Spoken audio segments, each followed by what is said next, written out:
Bonjour, j'ose l'avancer d'emblée, nous sommes tous métis. Pas tous au sens d'un mélange de couleurs de peau, mais tous issus de lignées différentes, même quand elles se ressemblent. Tous synthèse créative de cultures mélangées dans nos racines, nos gènes, notre histoire, et qui façonnent notre identité. La vie est un métissage continu. Chacun s'enrichit des cultures qu'il croise. Des sociologues affirment même que le phénomène de métissage explique largement l'histoire de l'humanité. L'écrivain Édouard Glissant préfère le mot « créolisation » au sens de rencontre féconde des cultures. Pensons au subtil mélange qui fait notre langue ou notre art. Celui du XVIIIe siècle en France a par exemple bénéficié de la découverte de la Chine. Autre exemple, le foisonnement du jazz, musique métissée par essence, est né de la rencontre entre la musique des esclaves arrachés à l'Afrique et celle des descendants des migrants venus d'Europe. N'en est-il pas de même de nos vies familiales, professionnelles et de loisirs? Nous ne cessons d'être transformés par l'apport d'autres cultures. Quand j'étais enfant, j'ai vu mon père goûter la musique traditionnelle des pays lointains où il avait séjourné, apprécier leur littérature, approfondir leur langue. Il avait même adopté quelques-unes de leurs traditions culinaires.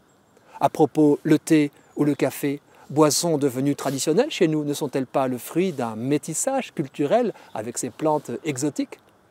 Réalisons que tout mariage réalise une forme de métissage qui permet la transmission de la vie. Ne faire qu'un à deux incite à renouveler sa culture en s'ajustant à celle de l'autre. Cela suppose de dépasser sa résistance à la différence, d'en faire une chance, de renoncer à rejeter instinctivement le gène étranger.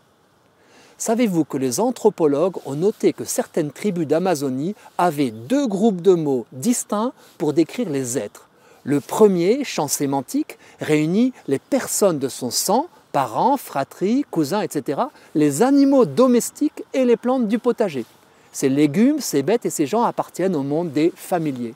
Un autre monde, celui des non-familiers, est constitué des plantes et des animaux sauvages et des pièces rapportées, gendres, beaux-parents et voisins. Pour en parler, on utilise une autre catégorie de vocabulaire qui marque la distance, la non-appartenance. Pour nous aussi, la vie, plus qu'on ne le pense, naît de la rencontre assumée entre le familier et le non-familier. En prendre conscience est apaisant. Je nous propose donc de repérer ce que chacun doit au mélange culturel.